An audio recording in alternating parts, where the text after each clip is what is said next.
The 1990s really was a great time for doomed wrestling promotions. You saw WWF and WCW cast-offs, young talents that would eventually become major stars, and people who were just plain awful. We've covered a few in this series already, with many more to come. But this episode's topic had a more eclectic roster than most others, and I'd say they had a larger impact on the business after the fact than you might expect. This is Defunct Championship Wrestling, Episode 17, as requested by viewers like you, Eddy Mansfield's IWF, the International Wrestling Federation.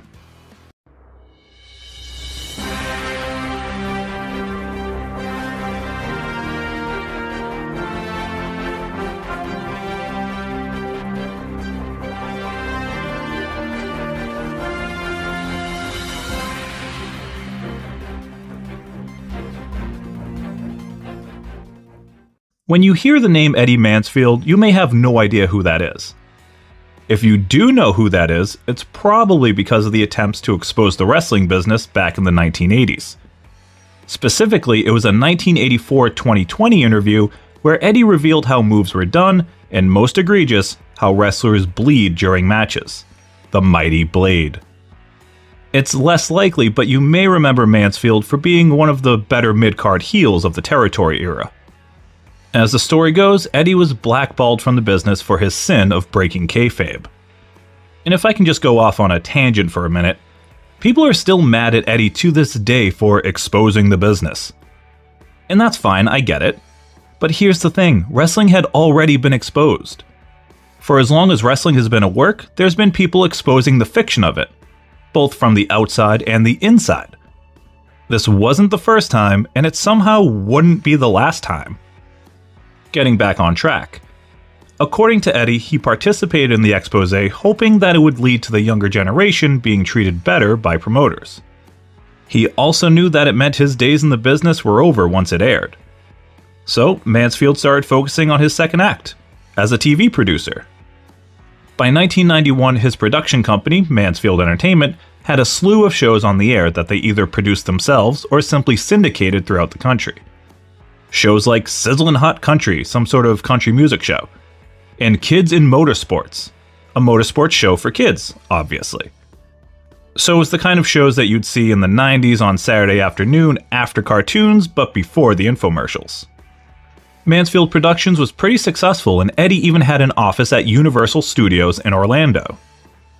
It was this connection that allowed Eddy to put together his next project. A wrestling show, of course. In mid-1991, Eddy Mansfield launched the International Wrestling Federation, the IWF. I reached out to former IWF jack-of-all-trades, including manager Nasty Ronnie.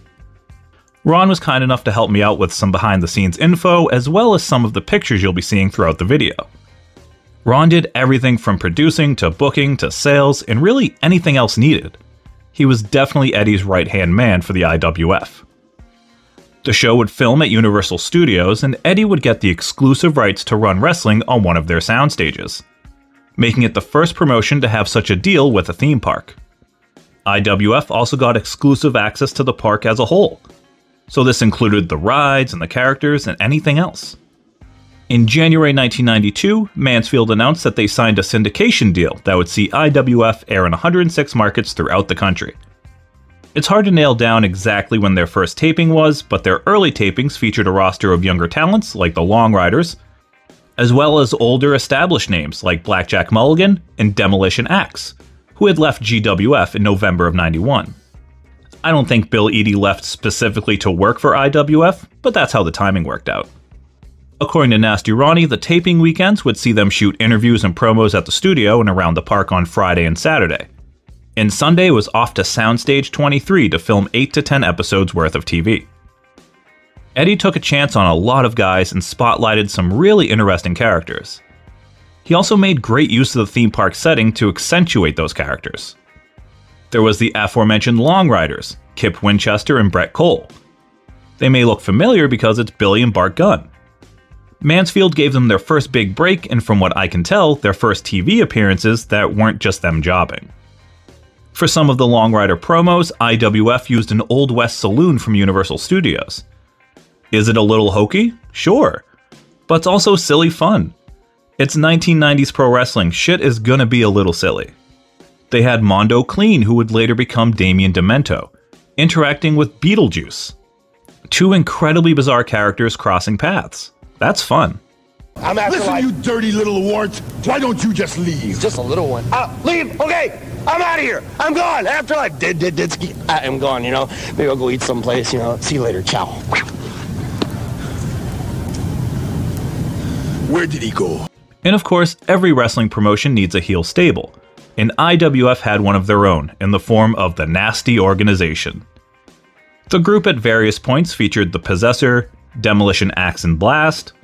That's right, this very large individual is Demolition Blast. Here comes the axe, and here comes the blaster. They're demolition, walking infringement. Other members included the Nuclear Assassin, a Mongolian Stomper, and the crown jewel, as far as I'm concerned, Greg the Hammer Valentine.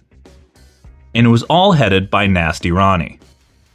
Ronnie got his start in pro wrestling and championship wrestling from Florida, alongside Kevin Sullivan. The Taskmaster had become a fan of Ronnie's heavy metal band Nasty Savage. The rub from Sullivan saw things take off for Ronnie in the wrestling business. He became the manager of the Daughters of Darkness, Luna Vachon and Locke.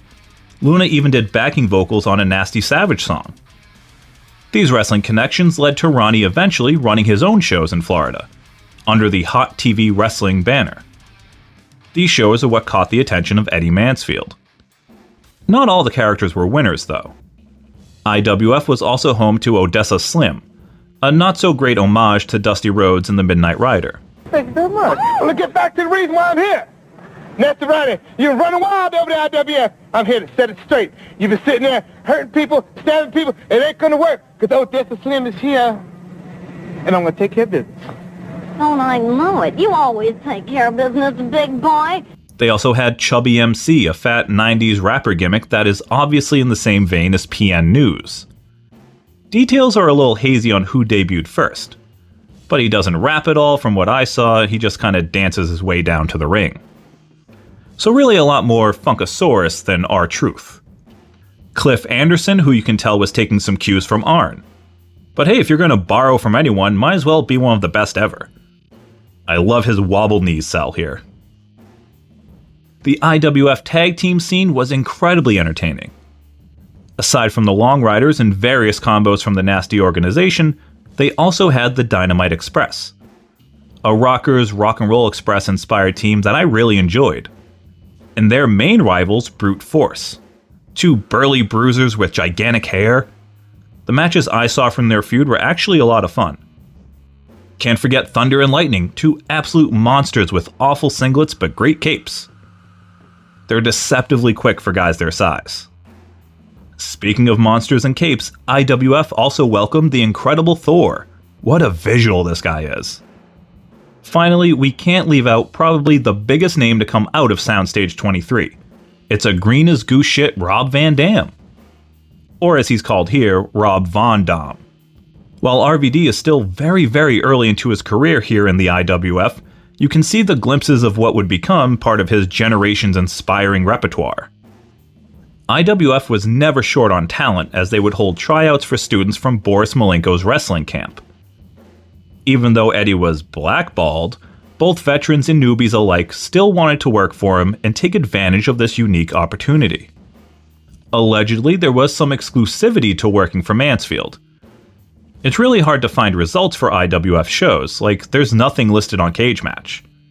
So what leads me to believe that the stories of exclusive deals were true is that looking at, say, Billy Gunn, Mondo Clean, and Blackjack Mulligan on Cage Match, there's no results for them being on any other shows in the years while they were working for IWF. It might be a coincidence, but it's a pretty strange coincidence. The TV show would feature intros and sometimes wraparounds with Nasty Ronnie and Eddy Mansfield. But the main play-by-play voice would be Kevin Kelly. Yup, the very same Kevin Kelly. Cliff Anderson actually got him the audition for Eddy after Kelly had done some announcing on Anderson shows in Fort Pierce, Florida. Again, we see IWF giving an opportunity to someone that would go on to the biggest stage. And let's talk some more about the TV show. It's a solid hour of pro wrestling. I really like the format of it. There's a welcome from the commentary team with a rundown of what's to come, and then it's promo, match. Nothing wrong with that. The lighting and arena setup does change slightly from taping to taping. There's always a Universal Studios ring skirt, but the quality of said ring skirt changes dramatically from taping to taping. Sometimes it looks great, sometimes it looks like crap. But they wanted you to know where they filmed and even aired ads for the park. Connecting your company name to one of the largest tourist destinations in the US is a pretty damn good idea. I mean, WCW did the same thing while they were at Disney MGM. Thankfully, being an attraction at Universal worked out, as Soundstage 23 was always full of enthusiastic crowds ready for some wrestling. A lesson that Herb Abrams and UWF learned the hard way. IWF was also able to get a couple of additional sponsorships. First from Nestle Crunch, and later on from the Days Inn. And those sponsorships were plastered right in the middle of the ring. Again, somehow still doesn't bother me as much as this one. In February 1992, IWF would tape TV and hold live events that would see the Long Riders crown the tag team champions, and Blackjack Mulligan defeat Mondo Clean to become the heavyweight champion. According to a report of the show, that match was a bloodbath and I wish I'd seen it. Clean would leave the promotion shortly after and debut for the WWF in October of 1992. The next couple of months, IWF would run 10 to 15 shows a month throughout the state of Florida. In Orlando, at the fairgrounds, Winter Haven, and a few at the Golden Nugget Flea Market in Tampa. These shows drew crowds between 150 and 250 according to reports from the time. In May 1992, Nasty Ronnie writes a letter to Meltzer to draw attention to the lack of coverage of IWF, writing in part, "I know there is a conspiracy against the IWF. Why? Because every time you mention IWF, you always throw in Eddy Mansfield's name. It's the IWF. Why do you try to toss a label on it? Have you seen our cards? We run 10 to 15 shows every month and still get no respect." He continued, "All I know is that someday the real wrestling fans are going to have a chance for themselves to make up their own minds, and you and Bill Apter will be eating crow for not helping a very hardworking group of guys. Already, real wrestling fans from out of state have gotten to see the IWF and were very impressed. Why don't you get off your high WWF, WCW, Global, and Japan covering horse and cover a promotion that really works hard?" You know what? I have to agree. The whole reason I reached out to Ronnie was because it was so difficult to find results in backstage news. Anything in the Observer prior to this letter was just a throwaway line about Eddy Mansfield's IWF ran a show. Here's the results for 2 matches. They didn't get the kind of coverage I feel they deserved. I mean, just being based out of Universal should have been reason enough for more coverage in my opinion. Not sure if it's because whoever was sending Dave results just didn't care, or if it's because it was run by Eddy Mansfield so it wasn't worth a mention most months. I honestly think IWF was getting the shaft in terms of coverage at this time. Maybe it had something to do with people in the business's opinion of Mansfield, maybe it didn't. Either way, I think they deserved more. Nasty Ronnie's letter may have actually worked a little too well. The same month, the Observer reported that there were rumors that the IWF had hit a rough patch, with many talents being released from their exclusive deals or outright quitting. The following month, Eddy Mansfield disputed the rumors, stating that he would still be running 9 to 10 shows a month and no one had quit. However, IWF was doing away with exclusive contracts. And they did in fact continue running pretty consistently, holding events in Orlando, Plant City, and Lucie, Florida. In July 1992, they taped more TV. However, a September taping was cancelled. They bounced back with another taping at Universal in December featuring Greg Valentine. They also announced 4 house shows to take place in Texas, which would be their first time outside of the Sunshine State. IWF gets a big break in January 1993 when their TV show debuts on Sports Channel New York. It also may have aired on other Sports Channel stations, I can't really confirm. But hey, let me know in the comments, do you remember the show being on your local Sports Channel station? However, they hit another snag when the planned tour of Texas, scheduled for January, is pushed back to February. The story of the postponement is that allegedly Eddy showed up the day the bus to Dallas was supposed to leave and told the guys that there was an ice storm in Dallas and they had to cancel the tour. One of the guys went home and watched the Weather Channel and saw that it was 54 degrees in Dallas that day. Is that story true? I can't confirm or really make an educated guess. Nasty Ronnie said that their focus was Florida, and making that the place to be for IWF. So maybe there's a little telegraph, tele-wrestler here, and some things got lost in translation. I don't know. A March 1993 newspaper interview with Eddy says that IWF had run in nearly 30 eastern seaboard cities. Technically, Florida is on the eastern seaboard, but it's not like they were putting on shows up and down the coast. Eddy also stated that there was a magazine, trading cards, and a pay-per-view coming later in 1993. Spoiler, none of that happened. I think it was just your typical wrestling promoter hyperbole. The same month, it's reported that IWF canceled New York and New Jersey shows scheduled for March and April. Mansfield disputed that the shows were ever scheduled in the first place. IWF may not have gotten a pay-per-view, but in the summer of 1993, they did get a 2-hour special on Sports Channel called WrestleSlam Battle of the Belts. Because there's so little IWF footage floating around, it really makes the difference between 1992 and 1993 startling. In 1992, their young guy was RVD. By 1993, they had Max the Eliminator. Max was clearly a big green dude. RVD was very early in his career too, but there's just little spark to Max. And honestly, Max the Eliminator is not nearly as cool looking as Max the Impaler. 1992 had the Long Riders. 1993, we're stuck with the Memphis High Flyers. Maybe they were good elsewhere, but in Battle of the Belts, they're just stalling and kick punch. In 1992, the IWF Heavyweight Champion was Mondo Clean or Blackjack Mulligan. Say what you want about those guys, but Mondo was an over-the-top character that was pretty competent in the ring. And Mulligan was a legend that could still portray himself as a badass even at his advanced age. In 1993, the IWF Heavyweight Champion is, wait for it, Lance fucking Von Erich. I was shocked. He has this very bizarre promo with Popeye that proves Lance is a terrible promo. I'm going to put my belt on the line. Take it if you can, but I doubt that you're going to even have a close shot at it.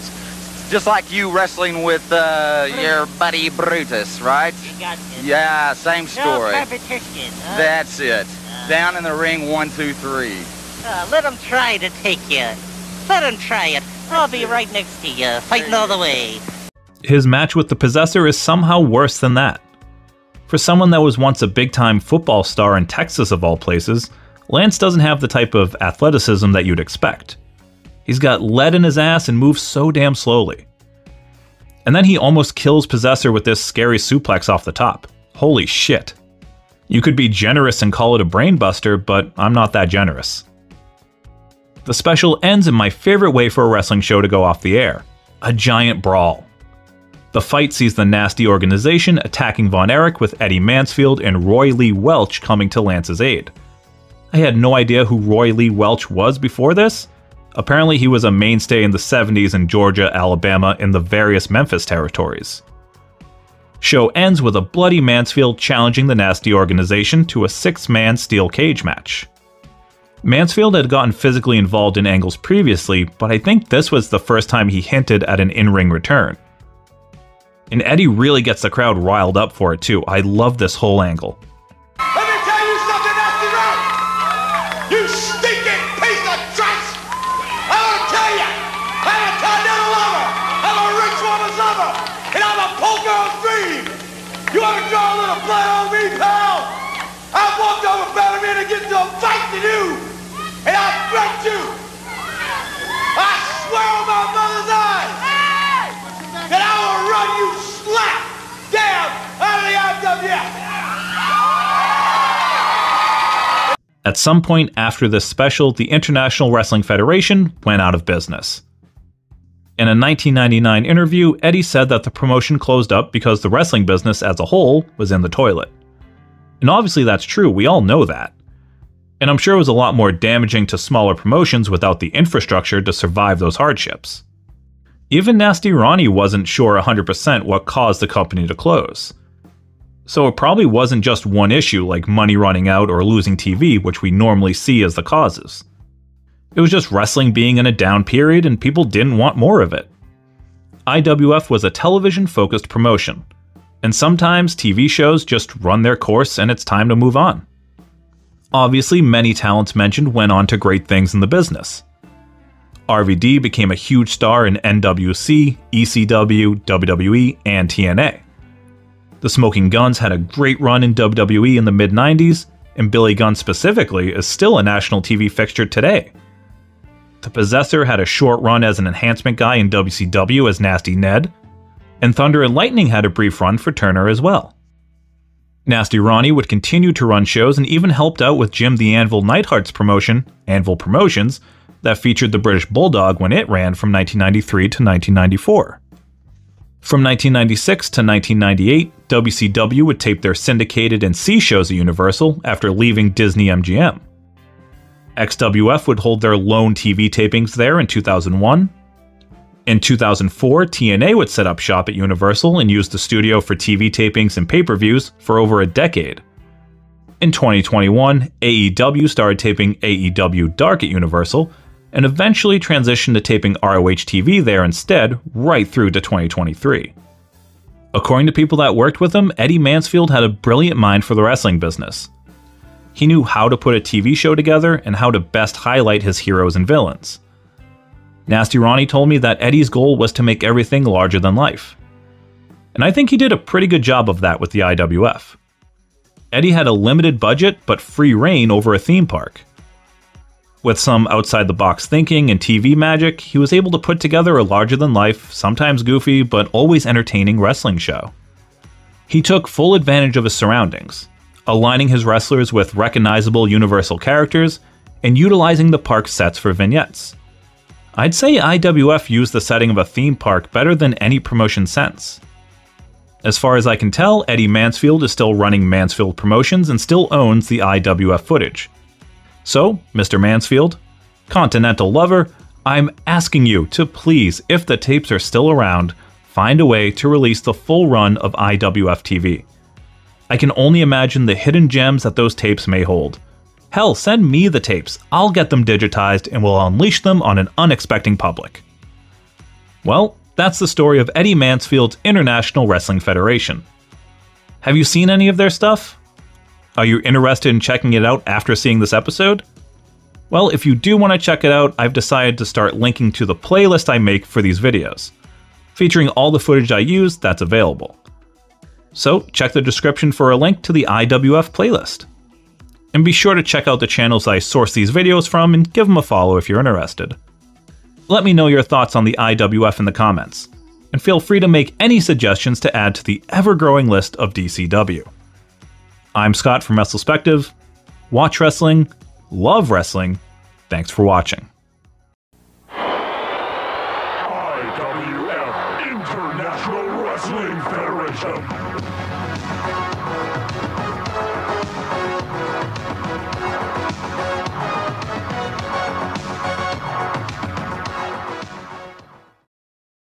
What do you know? Is that your belt, huh? Oh, you don't mind if I wear it, do you? You think you're special.